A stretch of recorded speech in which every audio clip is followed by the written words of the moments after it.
ಇಂಡಿಯಾದು capital diabetic capital ಆಗಿದೆ. So ಅದು ಇರುವಾಗ ನಮ್ಮ ಡಯಾಬಿಟಿಕ್ ರೆಟಿನೋಪತಿ ಕೂಡ ಬಹಳ ಕಾಮನ್ ಆಗಿದೆ.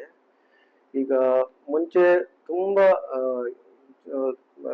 ಜಾಸ್ತಿ ವಯಸ್ಸಲ್ಲಿ ಮೇ ಬಿ 50-60 ಅಲ್ಲಿ ಡಯಾಬಿಟಿಕ್ ರೆಟಿನೋಪತಿ ಕಂಡು ಬರ್ತಾ ಇತ್ತು. ಇವಾಗ ಯಂಗ್ಸ್ಟರ್ಸ್ 30 ಇಯರ್ಸ್ 25 ಇಯರ್ಸ್ ಇಂದ ನಮಗೆ ಡಯಾಬಿಟಿಕ್ ರೆಟಿನೋಪತಿ ಮತ್ತೆ ನಮ್ಮ ದೃಷ್ಟಿ ಕಳ್ಕೊಳ್ಳುವ ಎಷ್ಟೋ ಪೇಷಂಟ್ ನಾವು ನೋಡ್ತಾ ಇದ್ದೇವೆ. So because of very poor lifestyle, ಇದು diabetes not under control, not taking food properly, stress, because of different lifestyle changes ಇಂದ ನಮಗೆ ಈ ರೀತಿ ಜಾಸ್ತಿ ಡಯಾಬಿಟಿಕ್ ರೆಟಿನೋಪತಿ ಪ್ರಾಬ್ಲಮ್ಸ್ ಕಾಣಲಿಕ್ಕೆ ಬರ್ತಾ ಇದೆ. ಡಯಾಬಿಟಿಸ್ ಯಾವ ರೀತಿಯಲ್ಲಿ ಕಣ್ಣಿನ ಮೇಲೆ ಪರಿಣಾಮ ಬೀರ್ತಾರೆ ಅಂತ? ಸೊ ಡಯಾಬಿಟೀಸ್ ಇದ್ದವರಿಗೆ ಇದು ಡಯಾಬಿಟಿಕ್ ರೆಟಿನೋಪತಿ ಅಂತ ಹೇಳ್ತಾರೆ. ಡಯಾಬಿಟಿಕ್ ರೆಟಿನೋಪತಿ ಅಂದ್ರೆ ಈ ಕಣ್ಣಿನ ನರಕ್ಕೆ ಈ ಡಯಾಬಿಟೀಸ್ ಇಂದ ಬೇರೆ ಬೇರೆ ತರದ್ದು ಪ್ರಾಬ್ಲಮ್ಸ್ ಮಾಡ್ತದೆ. ಅದು ಒಂದು ಹೊಸ ರಕ್ತನಾಳ ಬಂದು ಬ್ಲೀಡಿಂಗ್ ಆಗುವ ಚಾನ್ಸ್ ಇರ್ತದೆ, ಬಹಳ ಜಾಸ್ತಿ ಅದು.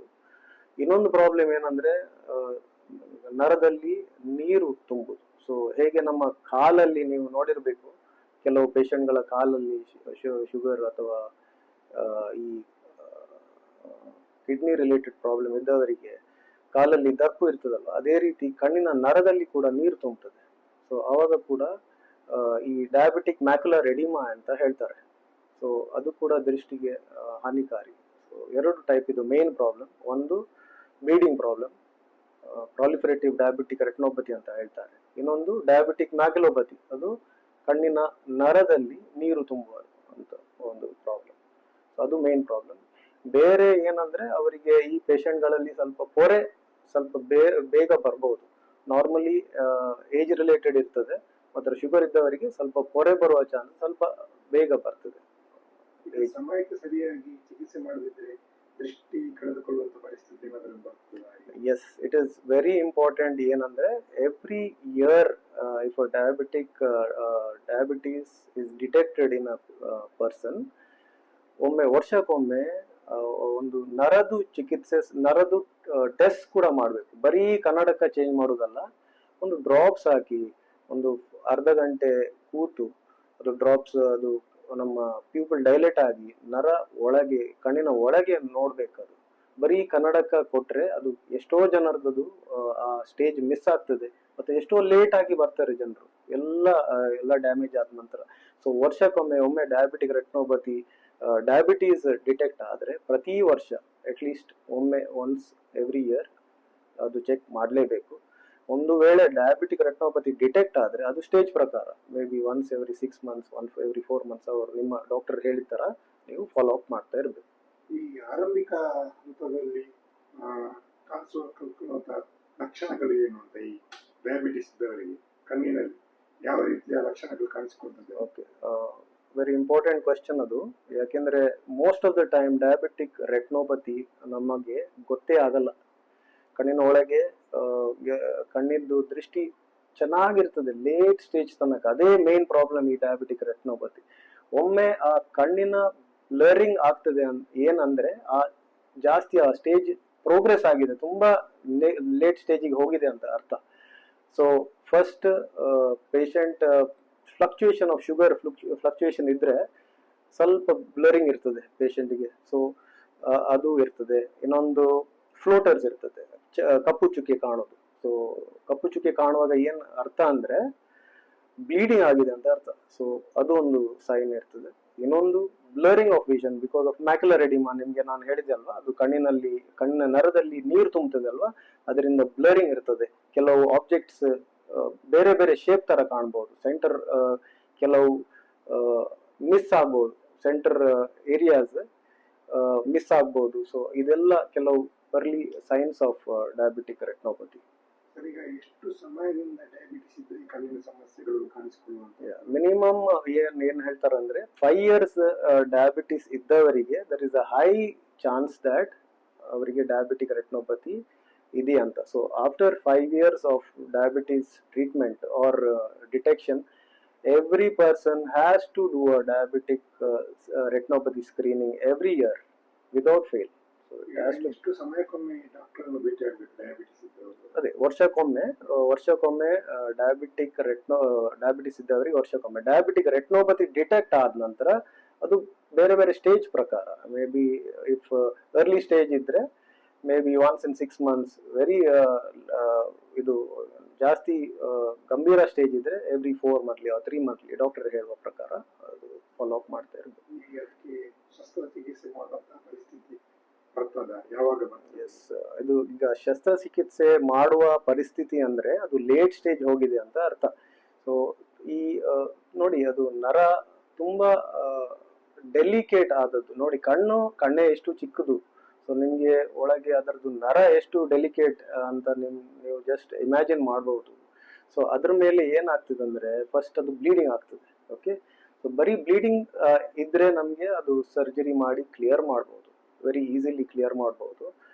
ಈಗ ಬ್ಲೀಡಿಂಗ್ ಸ್ಟೇಜ್ ದಾಟಿದ ನಂತರ ಅಥವಾ ಬ್ಲೀಡಿಂಗ್ ಆಗುವಾಗ ಅದರಲ್ಲಿ ಮಾಂಸ ಬರ್ಲಿಕ್ಕೆ ಸ್ಟಾರ್ಟ್ ಆಗ್ತದೆ. ನರದ ಮೇಲೆ ಮಾಂಸ ಬರುವಾಗ ಅದು ನರಕ್ಕೆ ಎಳೆದು ರೆಟಿನಲ್ ಡಿಟ್ಯಾಚ್ಮೆಂಟ್, ಟ್ರಾಕ್ಷನಲ್ ರೆಟಿನಲ್ ಡಿಟ್ಯಾಚ್ಮೆಂಟ್ ಆಗ್ತದೆ. ಅದರಲ್ಲಿ ತುಂಬಾ ನಮ್ದು ವಿಷನ್ ಲಾಸ್ ಆಗ್ತದೆ ಅದರಲ್ಲಿ. And definitely surgery is possible. ಮಾತ್ರ ಎಲ್ಲ ನಮ್ಗೆ ಮುಂಚೆನ್ ತರ ದೇವರು ಕೊಟ್ಟ ಹಾಗೆ ದೃಷ್ಟಿ ನಮ್ಗೆ ತರಲಿಕ್ಕೆ ಸಾಧ್ಯ ಇಲ್ಲ. ಸೊ ಅದಕ್ಕೆ ನಾವು ಏನ್ ಹೇಳೋದಂದ್ರೆ early diagnosis and treatment is better.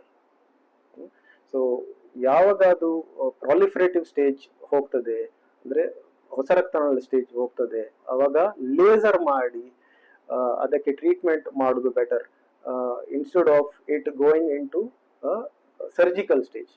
Surgical stage ಹೋಗುವಾಗ ತುಂಬಾ ಅದು ಅದರದೇ ಪ್ರಾಬ್ಲಮ್ಸ್ ಇದೆ. ನರದಲ್ಲಿ ಎಷ್ಟು ತಾಕತ್ತಿದೆ ಅಷ್ಟು ದೃಷ್ಟಿ ವಾಪಸ್ ಬರ್ತದೆ. ಈ ಡಯಾಬಿಟಿಸ್ ಇರುವವರು ಈ ದೃಷ್ಟಿಯನ್ನು ಕಳೆದುಕೊಳ್ಳದೆ ಇರಲಿಕ್ಕೆ ಏನು ಕ್ರಮ ತೆಗೆದುಕೊಳ್ಬಹುದು? ಅವರು ಯಾವ ರೀತಿಯ ಕೆಲಸಗಳನ್ನು ಮಾಡ್ಬೇಕು? ಅಂದ್ರೆ ಇದು ಡಾಕ್ಟರ್ ಭೇಟಿ ಆಗೋದು ಇಂಥದ್ದು.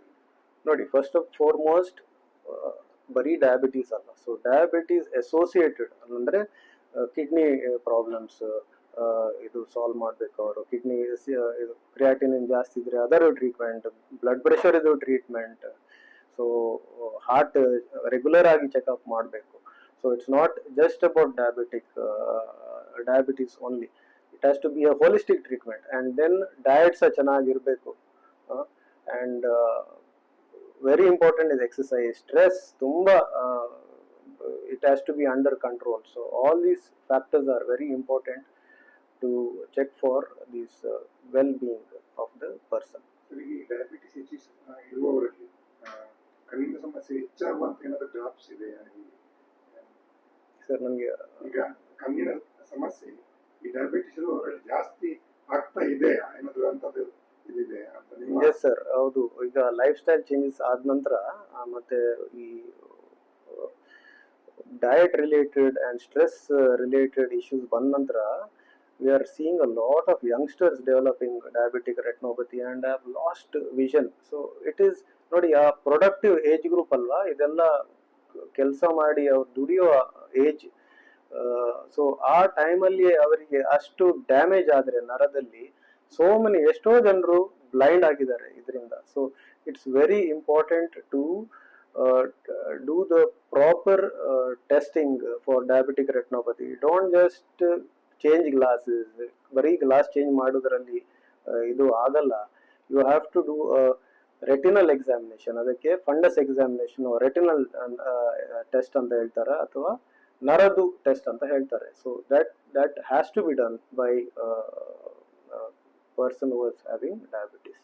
ಹಿರಿಯ ನಾಗರಿಕರು ಯಾವ ರೀತಿಯಲ್ಲಿ ಜಾಗೃತಿಯಲ್ಲಿರಬೇಕು? ಸರ್, ಹಿರಿಯ ನಾಗರಿಕ ಅಂತ ಅವರಿಗೇನು ಸ್ಪೆಷಲ್ ಇಲ್ಲ. It is common this thing to everybody who has got diabetic retinopathy.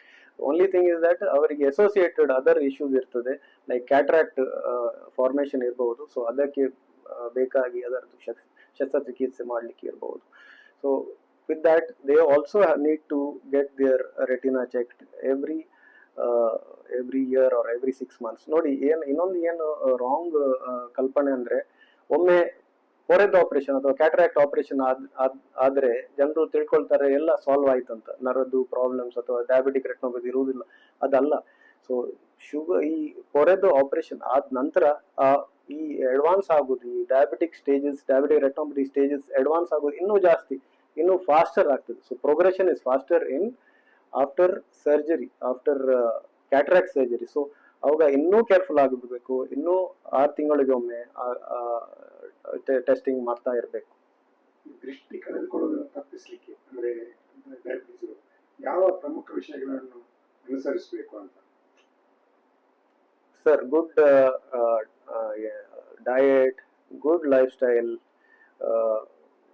lead a very maybe yoga and meditation also can help in a long way, and definitely to treat all these associated diabetes, BP and other kidney related problems, adella ಅಥವಾ ಈ heart related, do an ECG, keep checking every year. Checks are very essential above the age of 40. ಎಲ್ಲರೂ check ಮಾಡ್ತಾ ಇರಬೇಕು. So that is the key to good health, especially in people with diabetes. ಒಂದು ಈಗ diabetes ಇದ್ದವರಿಗೆ injection ಕಣ್ಣಿನ ಅನುಸಾರ ಮಾಡುವುದು. S, ಈಗ ತುಂಬಾ ಜನರಿಗೆ ಈ ಕನ್ಫ್ಯೂಷನ್ ಇರಬಹುದು, ಯಾಕೆ ಡಾಕ್ಟರ್ ಈ ಇಂಜೆಕ್ಷನ್ಸ್ ಹೇಳ್ತಾರಂದ್ರೆ ಅಂತ.